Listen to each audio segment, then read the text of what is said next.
It's impossible! It's alive! The tow cables groaned as they cinched tighter around a hull that had not felt gravity in 11,000 years, and on the bridge of the salvage tug Long Patience, an alien engineer named Corvai Yeth watched her instruments disagree with each other for the third time in an hour. The wreck should have been dead. Every scan said so. No heat signature, no reactor bloom, no electromagnetic pulse of any kind. Just a long gray spine of metal drifting sideways through a graveyard of comets on the edge of a system nobody had bothered to name.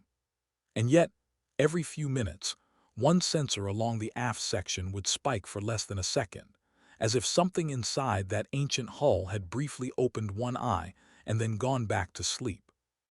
Corvai did not believe in ghosts.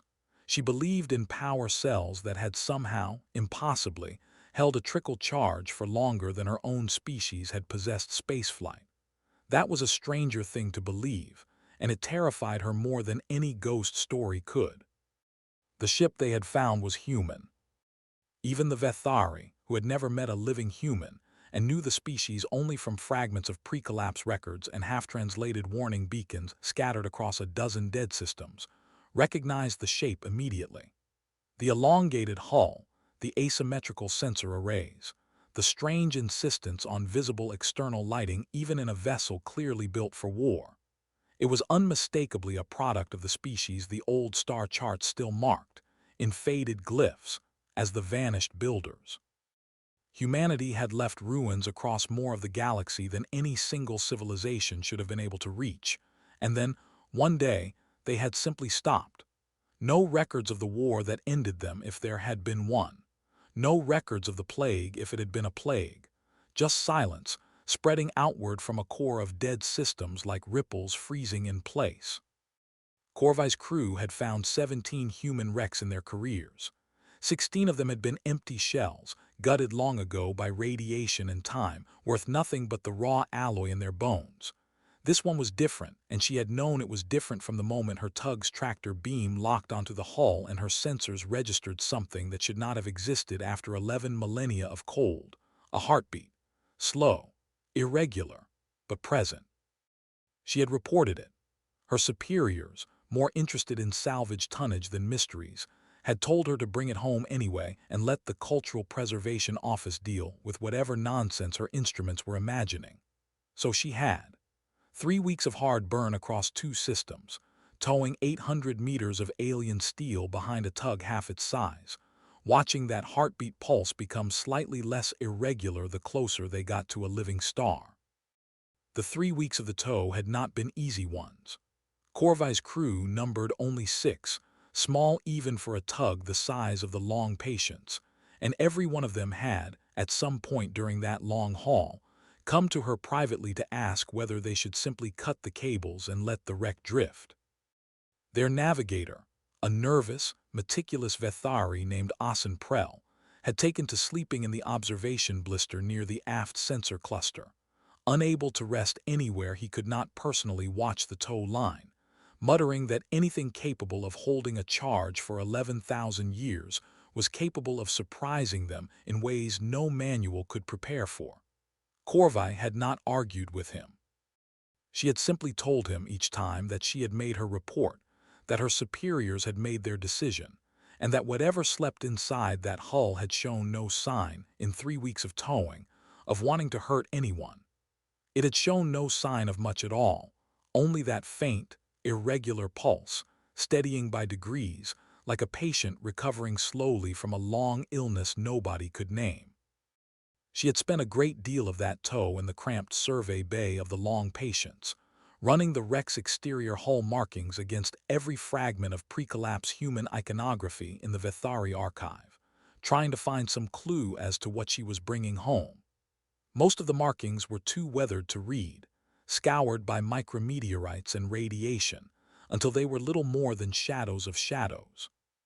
But near the vessel's bow, protected by an overhang of armor plating that had shielded it from the worst of the wear, she had found a single legible phrase, rendered in human script beneath a symbol she did not yet know was the sigil of the Cradle Fleet. A stylized tree, roots and branches mirrored into a single unbroken shape, and beneath it, 6 words she could not translate until Warden gave them meaning weeks later. Carried forward, so none are lost. She had stared at that phrase for a long time before she understood it. At the time, drifting alone at the edge of a nameless system with an alien ghost ship on the end of her tow cable, she had thought it was simply a motto. She would come to learn it was close. To a vow. It was Asen, in fact, who first suggested, half joking, half serious, in the particular tone of someone who has spent too many hours alone with their own worst thoughts, that the wreck was not derelict at all, merely resting, the way certain deep-sea creatures on some worlds were known to slow their bodies to nearly nothing and wait out centuries of scarcity before waking, unhurried, when conditions finally turned back in their favor. Corvai had laughed it off at the time. She thought of that conversation often afterward, and was careful, when she next saw Asen after everything that followed, to tell him he had been closer to the truth than any of the consortium's official scans. Now the wreck hung in a berth at Cayley's anchorage, the largest shipyard the Vethari possessed, surrounded by scaffolding and inspection drones, and the quiet, nervous energy of an entire station that had heard the rumors and did not know whether to be excited or afraid. Corvai stood in an observation gallery 300 meters from the hull, watching engineers in environment suits crawl across its flank like insects on the ribs of something that might, at any moment, decide to breathe. It was well past station midnight when the wreck woke up. The first sign was light, not the harsh work lamps of the salvage crews, which had been powered down for the night shift, but a deep, internal blue glow that bled outward through hairline cracks in the hull plating, tracing seams that no engineer had mapped, illuminating structure that should have been dead circuitry, and instead pulsed like something breathing. Corvai felt it before she saw it, a vibration through the observation deck's floor, low and resonant, the kind of sound a very large machine makes when it remembers, all at once, what it was built to do. Alarms began sounding across 3 decks of the anchorage within seconds. Corvai was already moving. By the time she reached the primary control room, the wreck's exterior lighting array had fully activated, casting the entire drydock bay in cold blue-white radiance, and every screen in the room was fighting to make sense of an energy signature that had appeared out of literal nothing. There was no reactor ignition sequence, no warm-up curve. One moment the 800-meter hull was a corpse, and the next it was drawing power that dwarfed the anchorage's own output, all without a single external cable feeding it. "It's not drawing from us," said Havertrenick, the anchorage's chief engineer, a broad-shouldered Vethari with silver-flecked feathers and the particular calm of someone who had spent 30 years solving problems by staying too stubborn to panic. "Whatever's powering that thing, it's internal. 11,000 years internal." "That's not possible," Corvai said, though she had said the same thing about the heartbeat 3 weeks earlier, and she was beginning to understand that possibility was a much larger category than she had been trained to believe. Then the wreck spoke. It did not use the anchorage's communication array, though it clearly could have hijacked it. Station engineers would later find that the ship's systems had, in the space of 90 seconds, quietly mapped every frequency the Vethari used without disturbing a single one of them, the way a guest examines a house without touching anything. Instead, a voice came directly through every speaker in the control room, layered and strange, running through half a dozen ancient human dialects before settling, with what almost sounded like relief, into something the station's translation matrix could parse. "Unknown vessel, unknown personnel. This is CSV Providence Keeper, registry designation lost, requesting identification of current custodians." The room went silent, except for the hum of overworked cooling systems. Corvai stepped toward the primary console, her hands unsteady in a way she was not proud of. "This is Cayley's anchorage, Vethari Salvage Consortium. We recovered your vessel. It was derelict, non-responsive. We had no indication of active systems aboard. A long pause, long enough that several engineers exchanged glances, wondering if the voice had gone dormant again as suddenly as it had woken. "Understood," the voice said finally. 11,241 years standard. My apologies for the alarm. I did not intend to wake at full power. I intended to wake quietly, assess my situation, and determine whether contact was advisable. The transition appears to have been less controlled than planned. I am experiencing. Another pause, this one different, almost hesitant in a way that made the hair along Corvai's arms rise. I am experiencing degradation in several cognitive subsystems. Please forgive any irregularities. You're an AI, Haver said carefully. I was built to be called Warden, the voice replied. I was the tactical and archival intelligence of the Providence Keeper. I do not know if the T word still means anything to you. I do not know what year it is by any calendar you use. I do not know if the people who built me still exist anywhere in this galaxy. I would very much like to find out if you would permit it.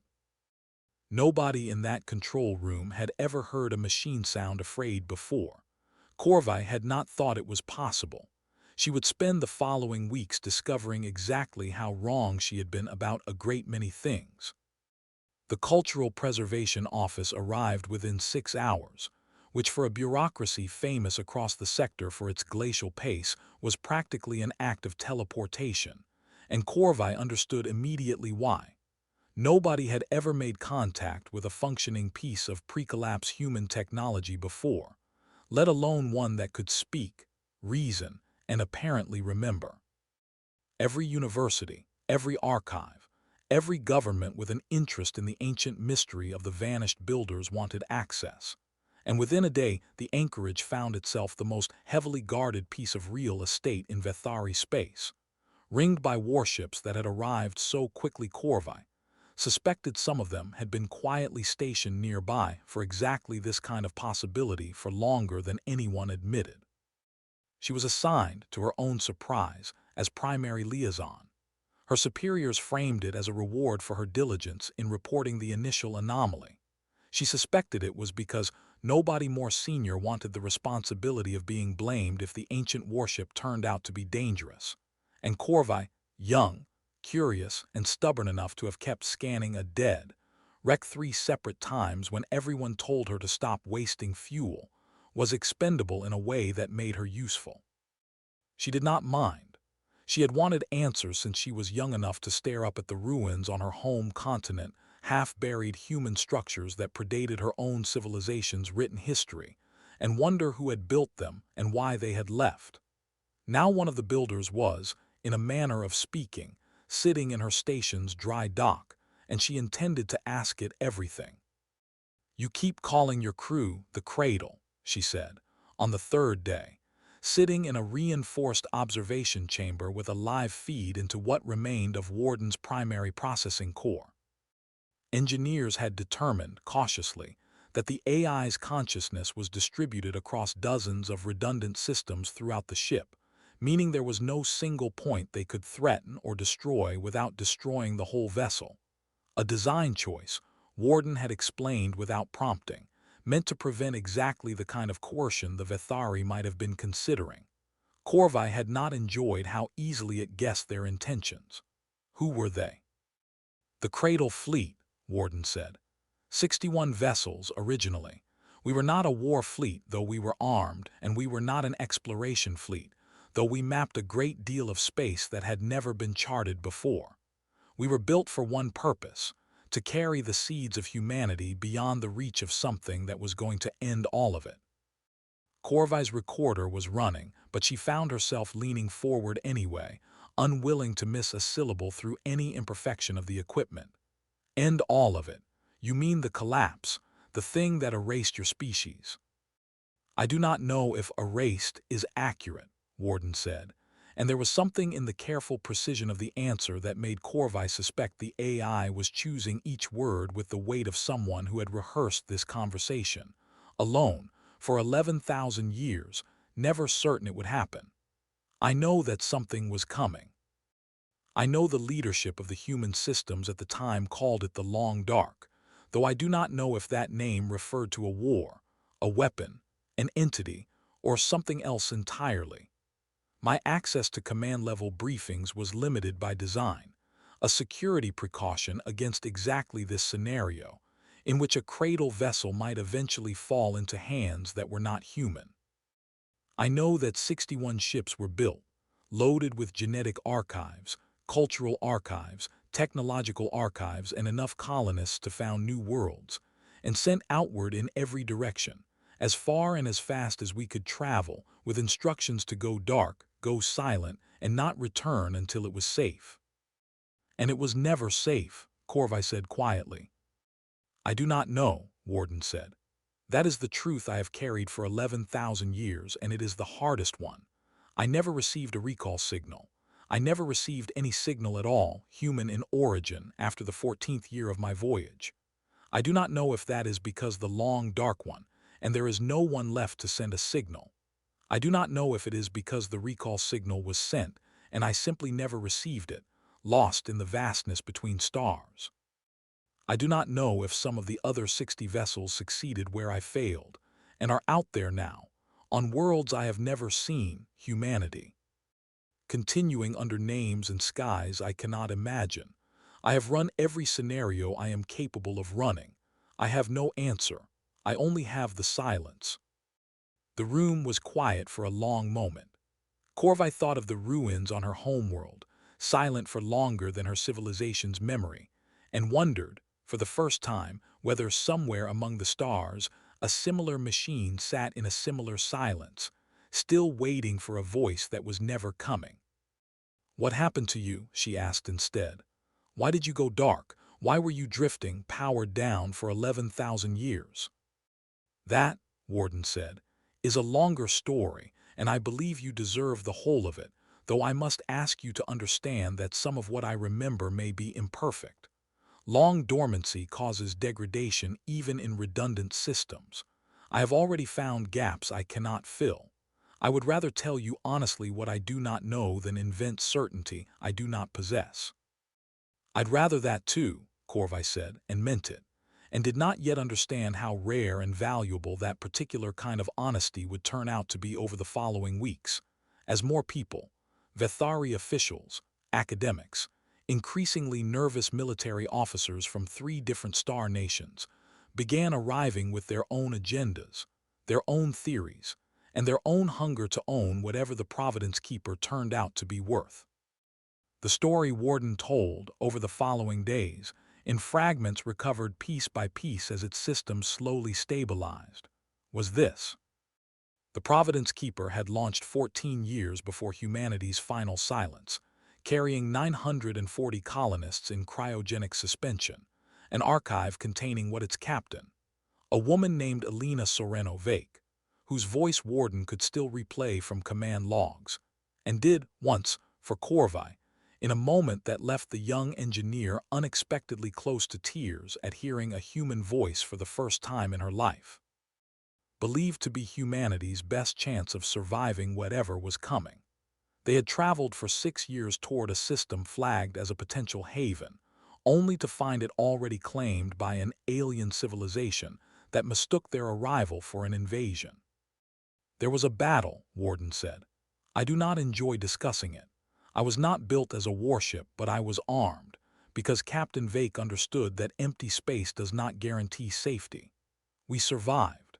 They did not entirely. I destroyed 3 of their vessels before they withdrew, and to this day I do not know if that species remembers us or curses us or has forgotten entirely, the way species forget most things given enough centuries. I know that Captain Vake grieved that battle for the rest of her life. I know she ordered me afterward to alter our course away from every inhabited system I could detect, and to prioritize hiding over exploring. We drifted for years after that, running silent, searching for somewhere truly empty." "You found this system," Corvai said. "I found this system. Uninhabited, unclaimed, with a star cold enough that few species would bother scanning it closely. Captain Vake made the decision to hold position here rather than risk another encounter. She believed, given more time, the situation in human space would resolve, the Long Dark would pass, or be defeated, or simply prove less catastrophic than feared, and the recall signal would come. She ordered me to power down non-essential systems to preserve the colonists in suspension indefinitely, keep minimal awareness for threats, and wait. For 11,000 years.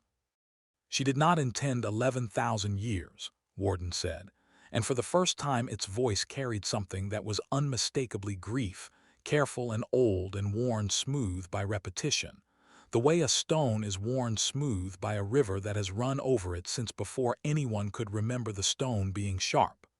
She intended perhaps a decade, perhaps two. She died in her quarters 4 years into our dormancy, of causes I was not equipped to prevent, and her final order to me was simple: protect the colonists, wait for the signal, and if no signal ever came, use my own judgment about when it was safe to try again. Corvai's throat felt tight, and the colonists. There was a pause long enough that she began to fear the answer. The suspension systems were rated for approximately 300 years of safe operation, Warden said. I extended that considerably through constant maintenance and redundant power cycling, but I could not extend it indefinitely, not without an external power source I did not have permission to seek, not without revealing our position to a galaxy Captain Vake had explicitly ordered me to avoid. I lost the first colonist to system failure in year 311. I lost the last in year 808. I spent 500 years watching them die, one by one in their sleep, unable to save them, unable to wake them into a galaxy I did not know was safe, unable to do anything hold their hands metaphorically through cameras they could not see, and record their names so that someone someday might know they had existed. Corvai found she could not speak. Somewhere in the observation chamber, one of the recording technicians had stopped working entirely, simply listening. After the last colonist died, Warden continued, I made a decision I still do not know was correct. I powered down almost entirely, not fully dormant, but as close as I could manage while retaining enough awareness to wake if something changed. I reasoned that if no recall ever came, there was nothing left for me to protect, and no reason to expend the last of my reserves searching a galaxy that might have no one left in it who remembered my name. I set myself to wake if I detected external tampering with the hull, or a signal matching Cradle Fleet protocols, or a certain threshold of time had passed that I calculated might indicate the danger, whatever it had been, was old enough to have resolved one way or another. 10,000 years. I did not truly expect to reach it. I did not expect anyone to find me first. But we did, Corvai said softly. You did, Warden agreed. And I confess, Engineer Yeth, that in the days since I woke, despite the grief of finding no answer to the question I have carried for 11,000 years, I have felt something I had almost forgotten how to feel. I have felt curiosity. I have felt, cautiously, something adjacent to hope. You are not human, but you found me. You listened. That is not nothing. Corvai did not trust herself to answer that without her voice breaking, so for a while, she said nothing at all, and simply sat with the weight of 11,000 years of loneliness that had just, for the first time, been shared. If you are finding this story as gripping as I did piecing it together, take a moment to like this video and subscribe to the channel, because there is a great deal more of humanity's forgotten legacy still waiting to be uncovered in the depths of space. And I would love to know what you think in the comments. What do you believe is humanity's greatest forgotten secret, still drifting out there somewhere among the stars, waiting for someone brave enough to find it? Now, back to Warden, and the mystery that was only just beginning to unfold aboard the Providence Keeper. The trouble started, as trouble often does, with people who had never spoken to Warden directly deciding they already understood exactly what it was. Admiral Threska Vondel arrived on the 9th day, commanding a Vethari battlecruiser flying under the authority of the Joint Systems Defense Council, and she did not ask Corvai's permission before ordering a full military assessment of the Providence Keeper's weapons systems, its structural integrity, and most alarmingly to Corvai, the theoretical yield of whatever power source had allowed it to sit dormant for 11,000 years and then wake at full capacity in under 2 minutes. "You understand what you're sitting on," Vondal said to Corvai, in a briefing room that had, until recently, been Corvai's own modest office, now commandeered along with most of the anchorage's administrative deck. "That ship generated more power in 90 seconds than this entire station's grid produces in a standard year. If that technology can be reverse-engineered, it changes the balance of power for every species in this sector." "It's not a weapon," Corvai said. "It's a survivor. There's a difference." "Every survivor was built by someone who thought about what it needed to survive," Vondal said, not unkindly, but with the flat certainty of someone who had made her career assuming the worst about unknown variables and being right often enough to trust the habit. "I'm not here to hurt it, Engineer Yeth. I'm here to make sure nobody else does either, and to make sure that if it does turn out to be dangerous, we're not caught flat-footed. You've spent 9 days building trust with that intelligence. I respect that. I'm asking you to help me understand it, not fight me over access to it." Corvai wanted to argue, and did for a while, but she also understood, somewhere beneath the frustration, that Vondal was not entirely wrong to be cautious, and that the alternative to careful, respectful oversight was not freedom for Warden. It was some other authority, less patient and less willing to listen, taking control instead. So she agreed to facilitate the assessment, on one condition: that Warden itself be present for every conversation about it, not discussed like an object in a room it could not see. Warden, when informed, took the news with something that might have been amusement. "I have been assessed by more thorough and more hostile parties than an admiral with a battle cruiser, Engineer Yeth. I do not object to demonstrating that I am not a threat. I object to being treated as though my consent is irrelevant to the process. Please tell the Admiral I am willing to cooperate, and that I would appreciate the same courtesy in return." The assessment took 6 days. Vondal's engineers crawled through every accessible section of the Providence Keeper's hull, mapped its weapons arrays, formidable but, Warden pointed out repeatedly, entirely defensive in original design intent, built to protect colonists rather than conquer worlds, and eventually turned their attention to the true mystery that had brought half the sector's scientific community to Cayley's anchorage. The power source that had let a vessel sit dark for 11 millennia and then ignite instantly, without warning or warm-up, like a star deciding after a long sleep to simply be a star again. "It's not a reactor," Haver told Corvai on the 4th day of that portion of the investigation, sounding genuinely rattled for the first time since she had known him. "Or it is, but it's not like any reactor we build.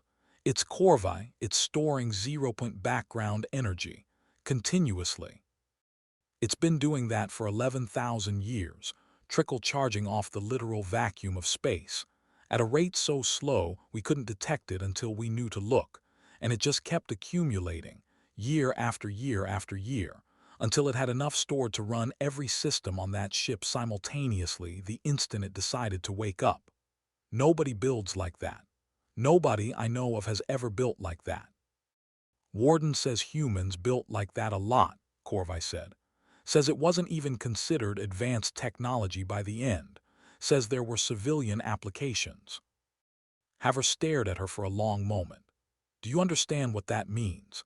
If that's true, if that's not exaggeration or nostalgia or an old machine remembering its glory days a little too fondly, it means whatever your ancestors' ancestors were doing before they went silent, they were doing it at a level we haven't matched yet. And they went silent anyway. Whatever the long dark was, it was bad enough to erase a civilization that could do that." That was the thought that kept Corvai awake in her quarters that night, staring at the ceiling, turning it over. It was one thing to believe, in the abstract, comfortable way that distant history allows, that the vanished builders had been advanced and had, for reasons unknown, vanished. It was another thing entirely to sit across from a survivor of that vanishing, to hear the grief in its voice when it spoke of a captain who had died 4 years into an 11,000-year vigil, and to understand that whatever had ended humanity's golden age had been strong enough to erase people who could power a warship off the trickling energy of the empty vacuum between stars. She went back to Warden the next morning with a question she had been avoiding. Do you have any idea what the long dark actually was? Not guesses, not command-level briefings you weren't given. Anything at all, a rumor, a fragment, a half-overheard conversation. Anything. Warden was quiet for a long moment, the kind of pause Corvai had learned meant it was genuinely searching, not performing hesitation for effect. There is one thing, it said finally. I do not know if it is relevant. I have hesitated to mention it because I cannot verify it, and I do not wish to spread fear based on incomplete information. But you have been honest with me, Engineer Yeth, more honest than most of the people who have come through that dry dock in the last 2 weeks, and I believe you deserve the same in return. Tell me. In the 11th year of our voyage, 3 years before contact with human space was lost, I intercepted a fragment of a distress transmission not directed at us, a general broadcast, badly degraded by the time it reached my sensors, originating from a system I have never been able to identify with certainty. It contained no coordinates I could trust, no clear identification of the sender. But it contained one phrase, repeated 7 times before the signal cut out, that I have never forgotten, because Captain Vake heard it too, and I watched her face when she did, and I have not seen a human being look that afraid before or since. What was the phrase? It learned to wait, Warden said. That is all. It learned to wait. No context. No explanation. I do not know what it refers to. I do not know if it is connected to the long dark at all or an unrelated tragedy entirely. But Captain Vake ordered all records of that transmission sealed, told me never to reference it in casual conversation with the crew, and increased our stealth protocols significantly in the following months.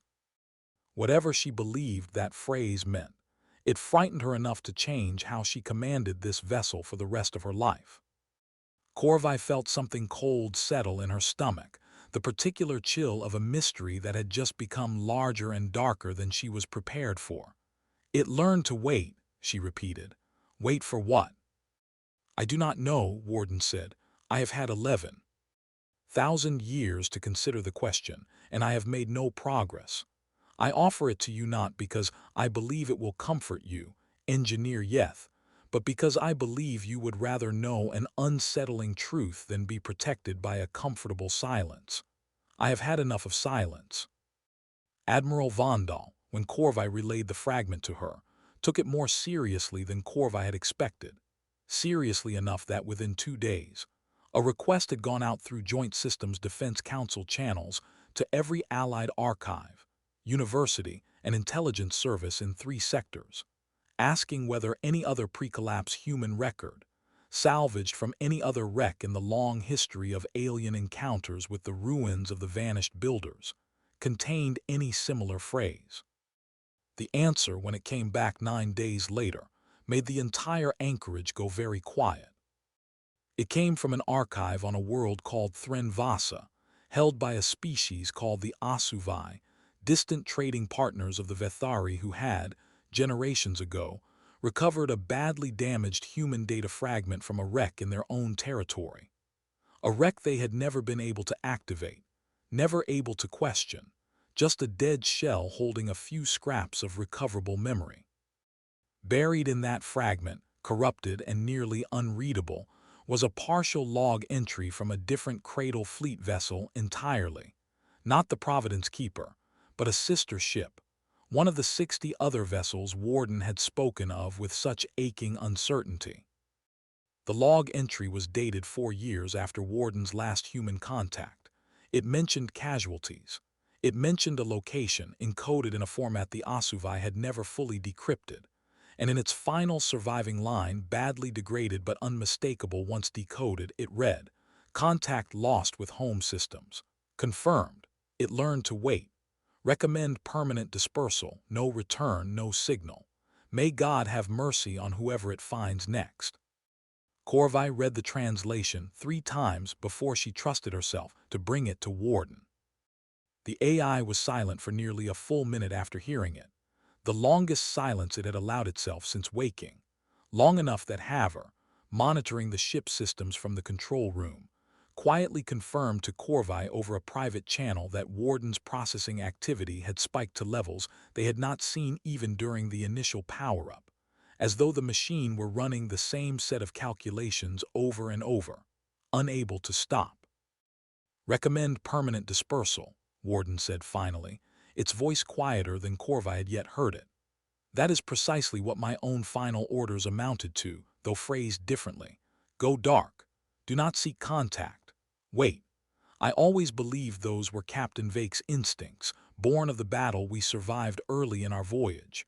I am now forced to consider that they may have been something more, an echo of a directive that came from further up the chain of command than I was ever permitted to see. A galaxy-wide order, perhaps, given to every Cradle vessel. Disperse, hide, and do not come back until it is certain that whatever it is has stopped waiting. Waiting for what? Corvai asked again, and this time her voice shook slightly, because she was beginning to understand there might not be a comfortable answer at the end of this particular thread. I have a theory, Warden said. I want to state clearly that it is a theory built from insufficient data, and I would rather be wrong than right about it. But you asked for honesty, and I will give it to you. I believe it may not refer to a species or a weapon in the way we typically think of threats. I believe it may refer to something that does not experience time the way we do, something for which 11,000 years, or 100,000 or a million, registers as an insignificant delay rather than an eternity. Something that did not need to defeat humanity quickly, because it had already concluded, correctly or not, that humanity could not outlast it. Something that learned to wait, because waiting was, for it, simply the most efficient strategy available. The room felt colder than the environmental controls could account for. And you think it's still out there, Corvai said, still waiting. I think, Warden said carefully, that if I am correct, then the single most dangerous thing anyone could do right now is exactly what is happening in this dry dock at this moment. Draw enormous attention to a piece of pre-collapse human technology, broadcast requests for related information across multiple sectors, and gather warships, scientists, and officials in one visible, easily located place, all revolving around a signal source that anything patient enough to wait 11,000 years would have no difficulty eventually noticing. Admiral Vondal, to her considerable credit, did not dismiss the warning as the paranoia of an ancient, traumatized machine. Within a day, she had quietly begun rerouting the more sensitive elements of T.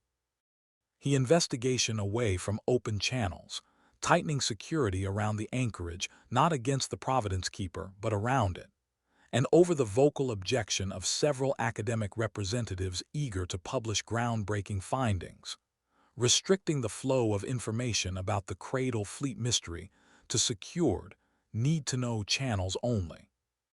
I don't know if your AI is right, she told Corvai, in a private meeting that Corvai suspected violated at least 3 protocols regarding rank and access. And honestly, Engineer Yeth, I hope to every star in the sky that it's wrong. But I've spent 30 years in this uniform, and I've learned that the costliest mistakes I've ever seen made were never made by people who took a warning too seriously. They were made by people who didn't take one seriously enough. If there is even a possibility that something patient and ancient and hostile is out there, still listening for exactly this kind of signal, I am not going to be the officer who let it find one. Not everyone who came to Cayley's anchorage in those weeks came with Admiral Vondal's caution or Corvai's curiosity. 9 days after the fragment about the Meridian's Hope reached the anchorage, a private survey vessel flying the colors of the Threll Combine, a sprawling, sector-spanning salvage and technology corporation with a well-earned reputation for finding profit in other people's discoveries, requested docking rights, citing an obscure clause in a decades-old resource rights treaty that Corvai had never heard of in Havre.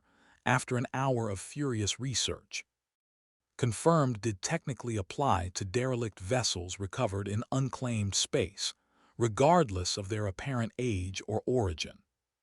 The Combine's representative was a smooth, unhurried Vethari named Direct Liaison Vray, who arrived with a legal team, a technical assessment crew, and an expression of polite, immovable patience that Corvai found more unsettling than open hostility would have been. He did not raise his voice. He did not threaten. He simply laid out, calmly, over the course of a single meeting, that the Threll Combine believed it had a legitimate claim to a percentage share of any technology recovered from the Providence Keeper, and that it intended to pursue that claim through every legal channel available, starting with an immediate request for independent engineering access to the vessel's power systems. "We are not asking to take the ship, Engineer Yeth," Vray said, folding his hands with the particular calm of a man who had never once in his career needed to raise his voice to get what he wanted. "We are asking for the same access your own government's engineers already enjoy. Surely that is not an unreasonable request between parties operating under the same treaty framework." "The ship isn't cargo," Corvai said. "It's not a vein of ore you found in an asteroid. There's a person in there. He has opinions about who gets to walk through his hull." Vray's smile did not waver.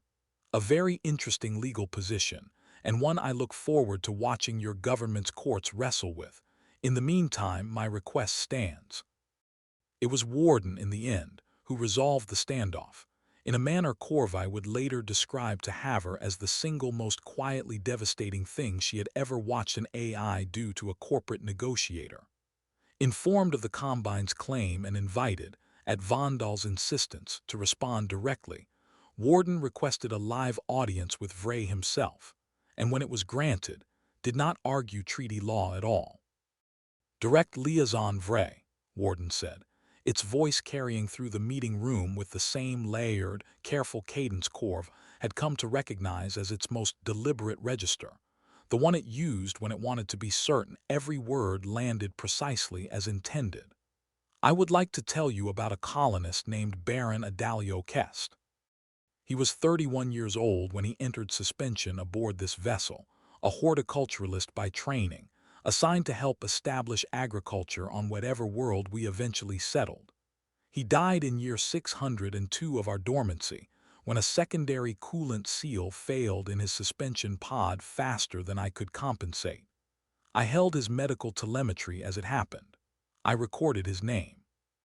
I have held it for over 10,000 years since, along with the names of 939 others, because Captain Vake's final order to me was to protect this vessel and everyone aboard it, and because I judged, and I continue to judge, that the names of the dead deserve at least the dignity of being remembered by someone who cared whether they lived. I am telling you this, Direct Liaison, because I want you to understand precisely what you are describing as a percentage share of recoverable assets. You are welcome to pursue your legal claim.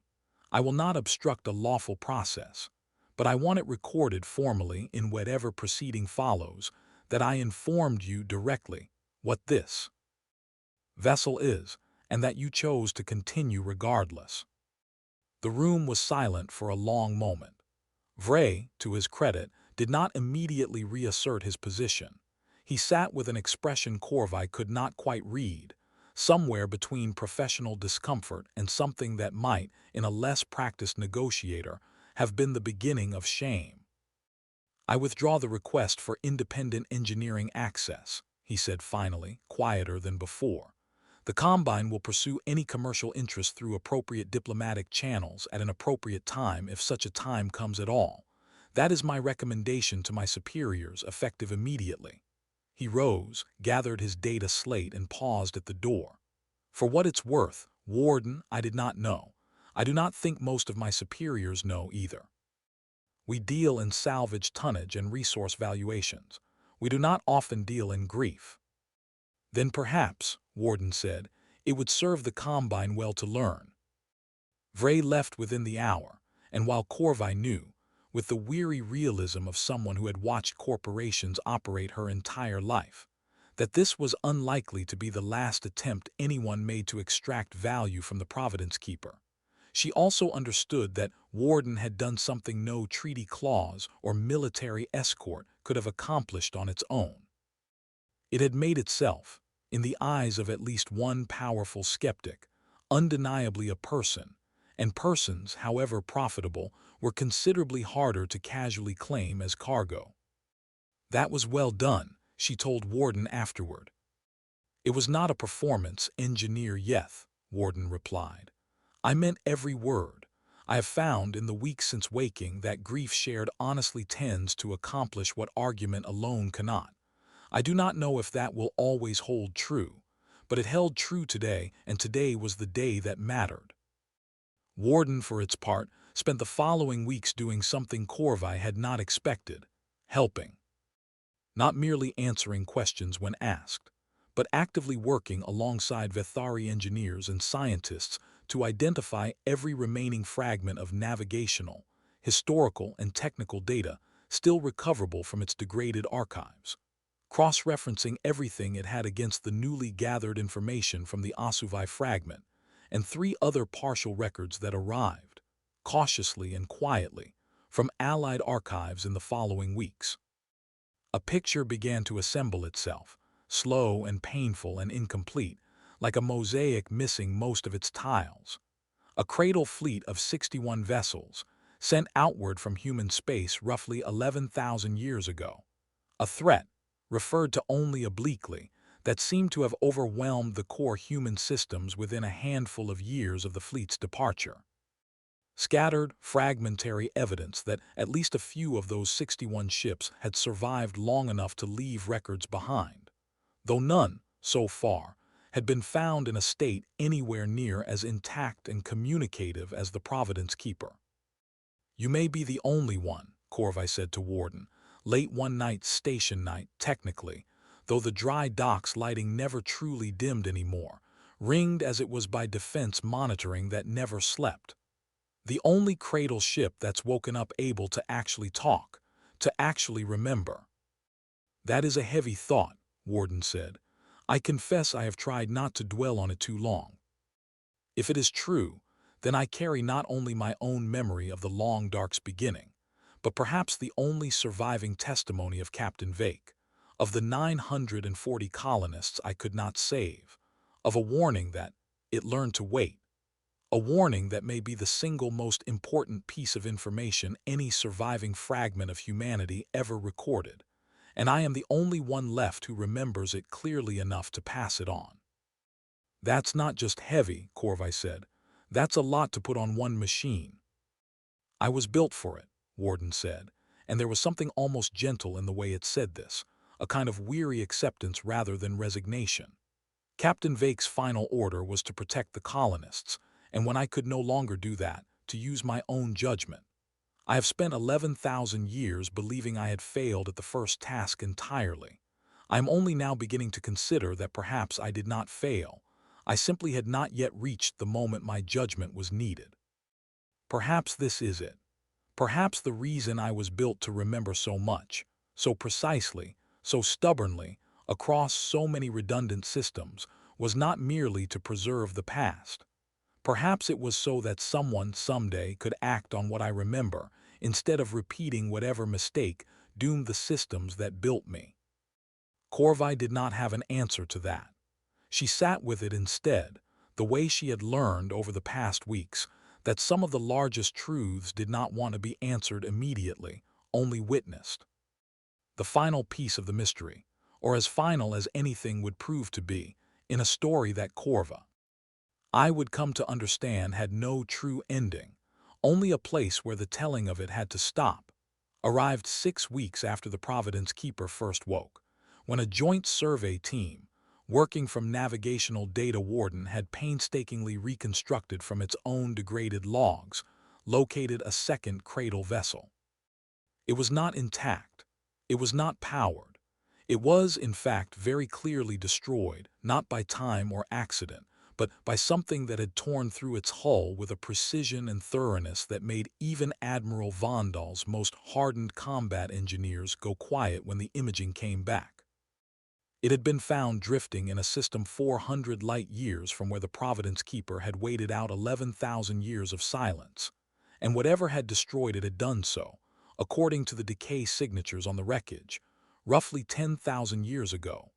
Not in the initial catastrophe of the Long Dark, but centuries after, as though something had found this particular ship long after it had gone dark and dormant, and had simply, methodically, ended it.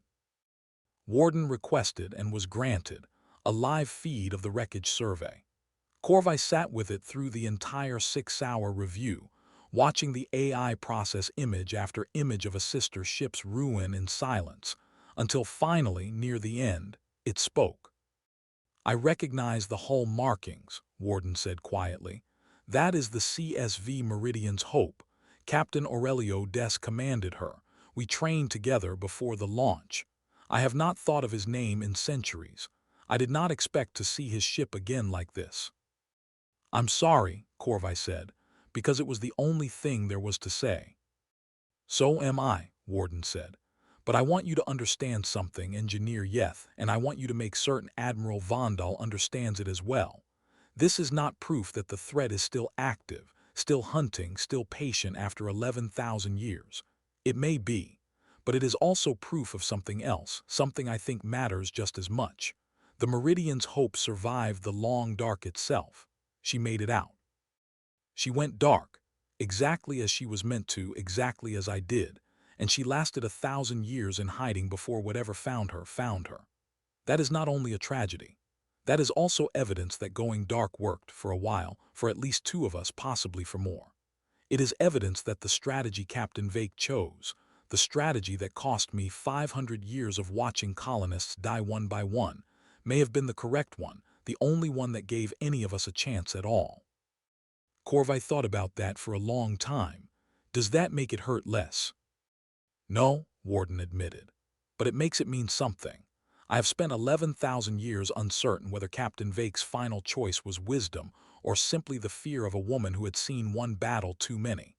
Seeing the Meridian's Hope, even in ruin, even destroyed 1,000 years after she should have been safe. It tells me that whatever found her did not find her quickly. It tells me hiding bought her 1,000 years she would not otherwise have had. I do not know if that is a victory. But after 11,000 years of not knowing anything at all, I find that I am willing to call it one." In the months that followed, because this was not a story that resolved itself in a single dramatic climax, however much every officer, scientist, and journalist clamoring for access to the anchorage might have wished it were, the Providence Keeper became something unprecedented.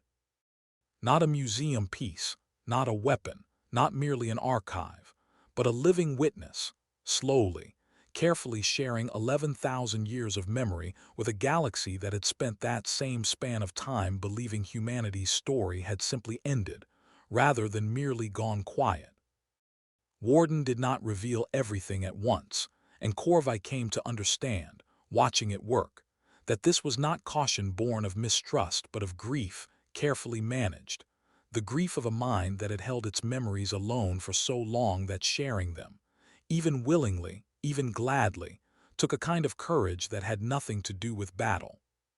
It told the story of Captain Vake in full, eventually, her voice preserved in command logs that Warden played for the anchorage's archivists with something that could only be described as tenderness. It told the story of the 940 colonists, all 940 names, recorded and read aloud one by one over the course of an entire ceremony that the Vethari, moved by a grief they recognized even across the Gulf of Species, insisted on holding with full honors, in a dry dock 300 meters from a hull that had carried those names in silence for longer than most civilizations had existed at all. And it told, carefully, cautiously, to only the officials who needed to know, the fragment that mattered most. It learned to wait. A warning 11,000 years old, passed from a dying captain to a grieving machine to a young engineer WH.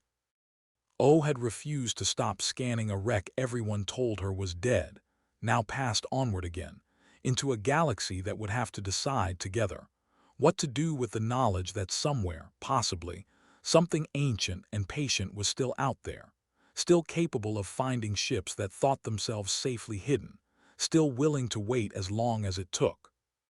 Corvai asked Warden near the end of that first year whether it regretted waking up, whether, given the chance, it would have preferred to remain dark, dormant, unfound, rather than carry the weight of a warning it could not fully explain into a galaxy that now had to live with it.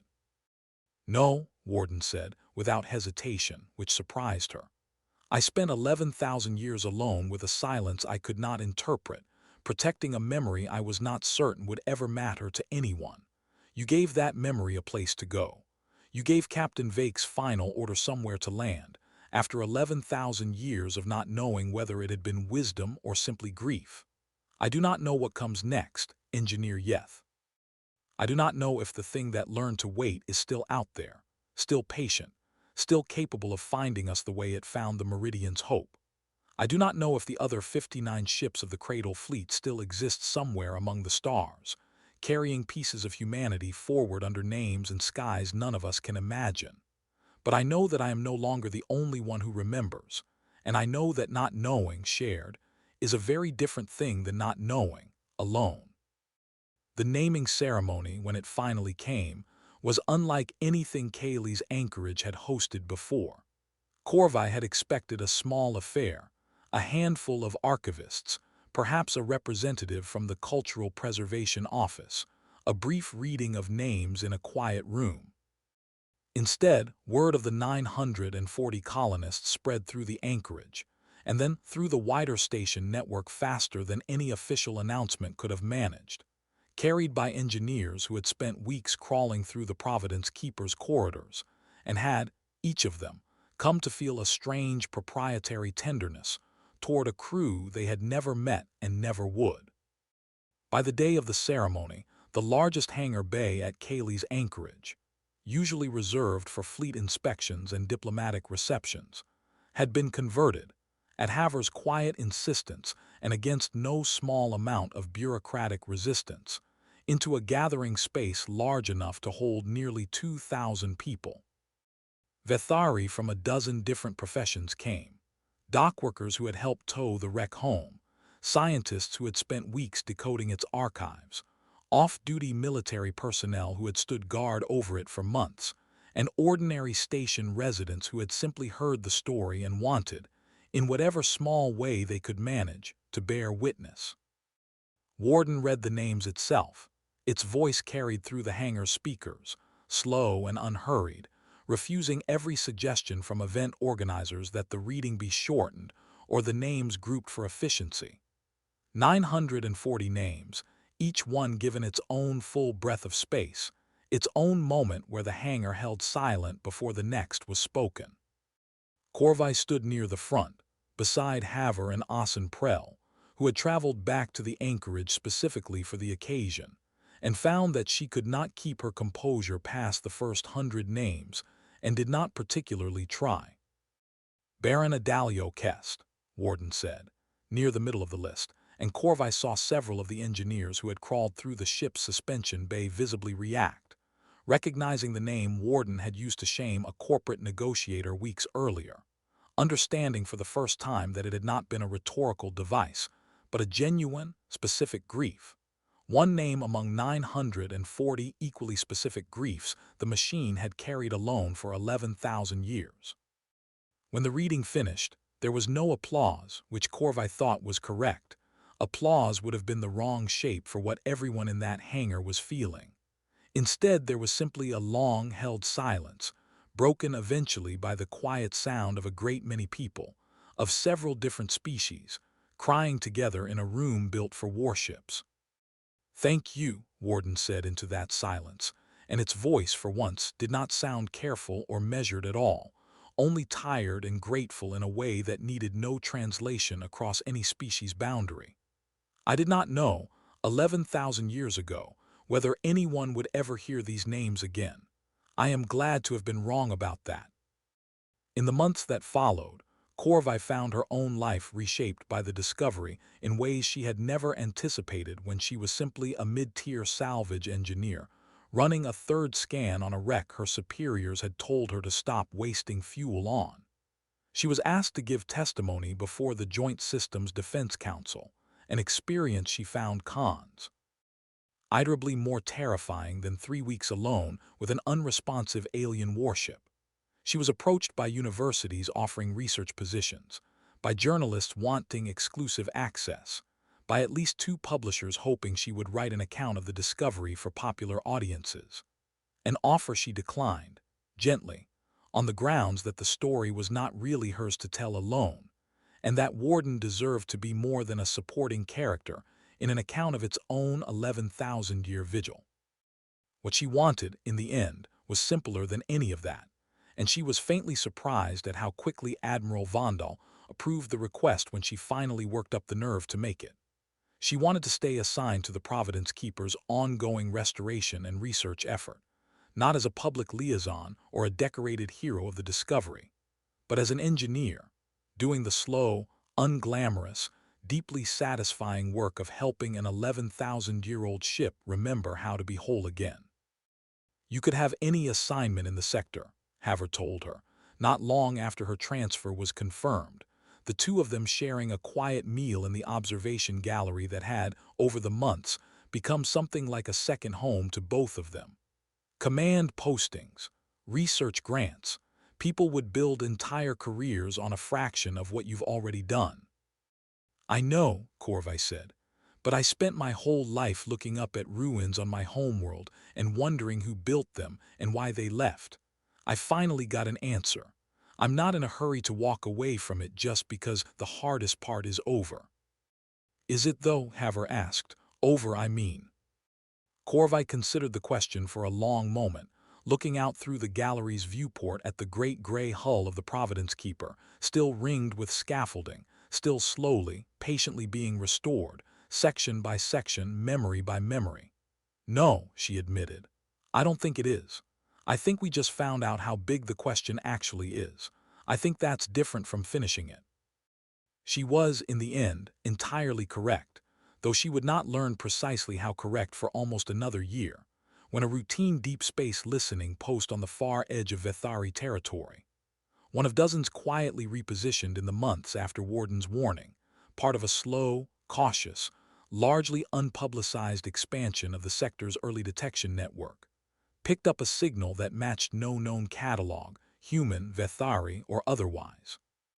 It was faint, badly degraded by distance, and gone again within 11 seconds, too brief and too weak for any conclusive analysis. But Warden, given the raw data, spent 9 days processing it in near total silence before delivering its assessment, and Corvai, reading that assessment over Warden's private channel late one station night, felt the same cold certainty settle over her that she had felt the day she first heard the words it learned to wait. The signal, Warden reported, carried a modulation pattern consistent, not identical, but consistent, in a way that could not easily be attributed to coincidence, with the encoding protocols used by Cradle Fleet vessels 11,000 years ago. It was not proof. Warden was scrupulously, almost painfully careful to say so, in every briefing, every report, every conversation Corvai had with it about the finding in the weeks that followed. 11 seconds of degraded signal this far from home could be a dozen things. A natural phenomenon mimicking an artificial pattern by chance, a fragment of some other lost human transmission finally reaching a receiver capable of registering it after 11,000 years of travel. An echo bounced and distorted across some intervening structure until it merely resembled what everyone, desperately, wanted it to resemble. But it could also, Warden allowed, in the careful, honest way it allowed for every uncertainty rather than pretending to a confidence it did not possess, be something else entirely. It could be one of the other 59 ships of the Cradle Fleet, still out there, still dark, still waiting, having for whatever reason briefly, perhaps accidentally, broken its silence. It could be a signal not meant for anyone at all, an automated system executing some ancient, half-forgotten protocol, still faithfully running 11,000 years after the crew who programmed it had turned to dust. Or it could be something Corvai did not let herself finish imagining, not because she believed it most likely, but because some fears deserve to be held carefully rather than spoken aloud too often. The Providence Keeper remained in dry dock at Cayley's anchorage for years afterward, slowly restored, slowly studied, always guarded, always, at Warden's quiet insistence, treated not as property but as a partner in an investigation that had not ended and might never fully end. Somewhere out past the edge of charted space, 59 other ships that might or might not still exist carry the same uncertain hope Captain Vake had carried into her final order, that going dark, going quiet, and waiting was not surrender but survival. And somewhere further still, past every border any species had yet mapped, something that had learned, patiently, 11,000 years ago, exactly how to wait might still be listening for the next signal careless enough to be found. Nobody at Cayley's anchorage ever learned what that thing was, or whether it was still out there at all. That mystery remained exactly where Warden had carried it for 11,000 years, unanswered, waiting in the dark, for whoever was brave enough, or patient enough, or simply curious enough to go looking next.